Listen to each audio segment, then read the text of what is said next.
Bonjour et bienvenue dans cette vidéo. Aujourd'hui, nous allons voir 3 conseils pour avoir un restaurant rentable. Sans plus attendre, commençons. Conseil numéro 1, ne gaspillez rien. Ne gaspillez pas de nourriture et ne gaspillez pas de boissons. On peut trouver le gaspillage sous beaucoup de différentes formes. Il va bien sûr y avoir le gaspillage parce qu'un produit aura dépassé sa durée de vie. La DLC aura été dépassée et il faudra forcément le jeter. Cela peut être parce que l'on aura trop commandé ou parce que le produit n'aura pas été vendu dans les temps. Mais il y a d'autres façons de gaspiller et il faut les éviter à tout prix. Il va y avoir par exemple également le surportionnage, donc quand on met trop d'aliments ou de boissons dans un plat ou un cocktail. En tout cas plus que ce que nous avions prévu. Cela va donc coûter plus cher, le client en aura plus, mais cela ne sera pas tout à fait juste pour les autres clients qui n'auront pas eu le droit à la même portion alors qu'ils auront dépensé la même somme d'argent.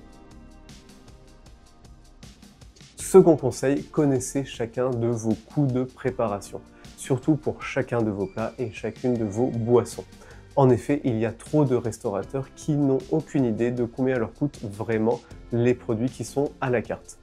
Donc cela va passer par le fait de réaliser des fiches techniques et d'aller chercher le véritable coût de chacun des éléments de menu.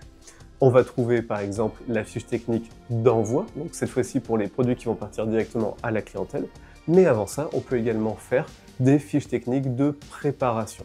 Donc pour tout ce qui va être des produits qui seront semi-finis et qui sont amenés à être stockés. Si on prend l'exemple par exemple d'une tarte aux pommes, les pommes découpées, la pâte à tarte seront deux différentes préparations puisqu'on est amené à pouvoir les stocker. Puis on va mettre ces pommes et cette pâte à tarte ensemble pour les cuire et obtenir une tarte aux pommes, ce qui fera encore une nouvelle préparation puisque cette tarte aux pommes on est amené également à la stocker. Et enfin, la part de tarte aux pommes, elle sera vendue à la clientèle sur une assiette. Donc à ce moment-là, ce sera une fiche technique d'envoi. Et le conseil numéro 3, qui est je pense le plus important, va être de former votre personnel. Former le personnel de salle à l'accueil et à la vente additionnelle. Le personnel de salle doit absolument tout connaître des produits qui sont à la carte. Et former le personnel de cuisine à tout ce qui va être de l'hygiène, des quantités de préparation, des fiches techniques, etc.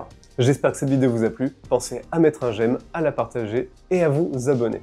Si vous avez la moindre question ou remarque, laissez-le moi en commentaire, je me ferai un plaisir d'y répondre. Et je vous dis à bientôt. Au revoir.